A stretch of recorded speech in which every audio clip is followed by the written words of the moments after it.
A OTAN foi o refúgio da Grécia contra os soviéticos. A participação de todos vocês é muito importante ao canal. Inscreva-se e ative o sino de notificação para receber nossos vídeos diários. Caso queira anunciar sua empresa ou canal, entre em contato com nosso Instagram, @aramilitarov. Conhecida por seus filósofos e seu legado histórico como berço da democracia, a Grécia, sua língua, cultura e história é onipresente nas culturas ocidentais. Essa afinidade e orientação para o Ocidente foram confirmadas em 1952, com a adesão da Grécia à Organização do Tratado do Atlântico Norte, a OTAN. A adesão à aliança orientou a identidade do país em direção ao Ocidente e se tornou um pilar da política externa da Grécia. Mas qual o grande motivo desta adesão? Após a Segunda Guerra Mundial, a Grécia se tornou um dos primeiros campos de batalha entre as duas superpotências, Estados Unidos e a União Soviética, que lutavam pelo domínio ideológico. Em 1947, a doutrina Truman forneceu ajuda americana à Grécia para ajudar a conter o comunismo. A Grécia estava no meio de uma guerra civil entre combatentes comunas e o exército do governo, apoiado por uma coalizão de força de direita e de centro. Em 1950, apenas um ano após o fim da Guerra Civil, a Grécia enviou tropas em apoio às Nações Unidas para defender a Coreia do Sul da incursão norte-coreana no 38º paralelo. A Guerra da Coreia selou a escolha de Atenas de se comprometer com o Ocidente e, para os aliados, destacou a importância estratégica do sudeste da Europa. Durante décadas, um dos maiores desafios de segurança da Grécia foi a defesa de sua fronteira norte, uma fronteira de 1.200 quilômetros que compartilhava com um país importante soviético, a Bulgária, e com outro, com a Iugoslávia. O sudeste da Europa era uma região onde reivindicações nacionais sobrepostas estavam em jogo há muito tempo. A adesão à OTAN ajudaria de duas maneiras. Em primeiro lugar, para conter as tensões regionais. E, em segundo lugar, para controlar o poderio militar da Bulgária. Na época, a Grécia se sentia ameaçada pela superioridade militar da Bulgária, com seu exército altamente mecanizado. Além disso, em 1953, a Grécia assinou o Pacto dos Balcãs com a Turquia e a Iugoslávia de Tito, que buscava proteção da União Soviética, mas infelizmente o pacto teve vida curta. A defesa da fronteira norte da Grécia permaneceu uma preocupação constante para sucessivos governos. Embora a defesa da fronteira norte da Grécia fosse crucial, o mesmo acontecia com sua interminável linha costeira e miríades de ilhas, tendo sofrido grande devastação durante a Segunda Guerra Mundial e a Guerra Civil que se seguiu. Tornou-se difícil para as forças armadas gregas protegerem seus próprios territórios e interesses. Foi então que, percebendo a segurança e defesa interna comprometidas, a Grécia via na OTAN a garantia protetiva e a organização a acolheu para apoiar os esforços nacionais no fornecimento de uma defesa viável. Em 18 de fevereiro de 1952, a Grécia foi formalmente recebida como um dos primeiros novos membros da OTAN desde a criação da aliança, em 1949, juntamente com a Turquia. Alguns dias depois, em 20 de fevereiro, os 14 membros da aliança reuniram-se em Lisboa, em Portugal, onde pela primeira vez o vice-primeiro-ministro e ministro dos Negócios Estrangeiros, Sófocles Venizelos, fez um discurso em nome de seu país. Esta foi a primeira vez que os dois novos membros, Grécia e Turquia, participaram de uma reunião do Conselho do Atlântico Norte, o órgão máximo de decisão política da organização. Uma das primeiras coisas criadas pela OTAN foi um comando militar denominado Forças Terrestres Aliadas do Sudeste da Europa, o Lenz-Test, em junho de 1952. Lenz-Test, com apoio do subordinado posto de comando avançado de Tessalonique, era responsável por uma área que se estendia do Cáucaso à costa oeste da Grécia. Era também responsável pelo controle operacional das forças terrestres gregas e turcas, caso ocorresse uma crise envolvendo a OTAN.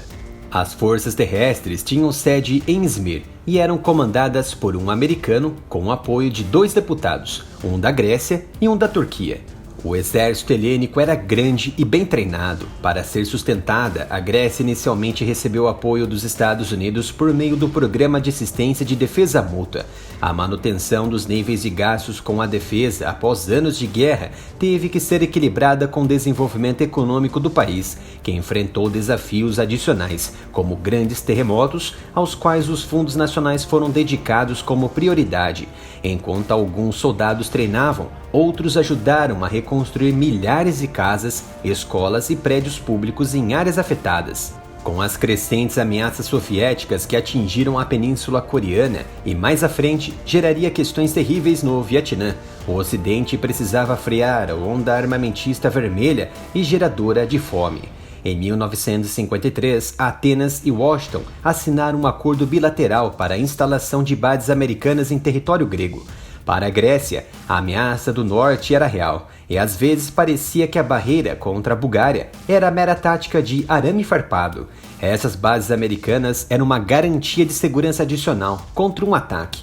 Eles estavam espalhados por todo o país, perto de Atenas, na Península da Ática e na ilha de Creta, enquanto a Voz da América alcançava a população. A Força Aérea da Grécia foi modernizada no início dos anos 50 e contribuiu para a 6ª Força Aérea Tática Aliada da OTAN. A 6ª Força Aérea foi estabelecida em outubro de 1953 e era o quartel-general mais oriental da OTAN. A preocupação era essencial para a guerra aérea, de modo que as tripulações foram cuidadosamente treinadas para decolar em minutos. Era essencial que a defesa aérea fosse garantida e quaisquer planos de agressão dissuadidos neste canto estratégico do mundo. Já a Força Naval Grega, conhecida na época como a Marinha Real Helênica, veio de uma longa tradição naval e perícia, com a maioria dos marinheiros originários das ilhas espalhadas pelas águas do Egeu e do Jônio. O prestigioso comando de submarinos da Marinha Helênica, por exemplo, atraiu marinheiros de destaque para o serviço. A Grécia é, em última análise, uma nação marítima com uma enorme indústria de navios mercantes que remonta a séculos. Na década de 1950, para reforçar suas forças contra medidas navais soviéticas no Mediterrâneo, a Marinha recebeu navios e contratorpedeiros da Itália, Reino Unido e Estados Unidos. O pico de tensão que colocou Atenas no centro da resolução foi na década de 60, como as tensões eram altas entre as duas superpotências, União Soviética e Estados Unidos. A OTAN precisava saber como reagir a ameaças como a crise de Berlim, que estavam abaixo do nível de um ataque nuclear total. O recém-eleito presidente americano na época, John Kennedy, estava preocupado com a noção de que uma guerra nuclear poderia ser desencadeada por acidente ou erro de cálculo e começou a defender uma estratégia mais flexível e menos dependente de armas nucleares que estavam muito próximas do território americano, por exemplo, em solo cubano. Tal fato tornou a Grécia esplêndida como verdadeiro anfitrião universal da democracia e do bom entendimento coletivo. Entre 3 a 6 de maio de 1962, a Grécia acolheu uma reunião que seria fundamental para sua segurança e a dos outros aliados europeus e do Canadá. Ministros das Relações Exteriores e da Defesa dos países membros da OTAN reuniram-se no edifício do Parlamento e no Zapeion para discutir a questão do controle político das armas nucleares. A reunião deu origem ao que é conhecido como Diretrizes de Atenas. A OTAN havia feito uma primeira tentativa de moderar sua política de retaliação maciça, submetendo o uso de armas nucleares a consultas em várias circunstâncias. Coincidentemente, alguns meses depois, as tensões internacionais culminaram na crise dos mísseis de Cuba, o mais próximo que o mundo já esteve de um confronto nuclear durante a Guerra Fria. A Grécia continuou a trabalhar em estreita colaboração com seus aliados da OTAN durante a década de 80, ao mesmo tempo em que buscava uma abordagem multidimensional da política externa. A Grécia estendeu a mão para dois blocos, senão igualmente, pelo menos em princípio, querendo ser aliada do Ocidente e amiga do Oriente. A história seguiu o mesmo caminho poucos anos depois. Mal sabia a comunidade internacional que em 1989 o Muro de Berlim cairia e viria a simbolizar o fim de uma era, o fim da Guerra Fria. E a nova ameaça não segue nações soviéticas, mas sim agora entre aliados da própria organização do Atlântico Norte.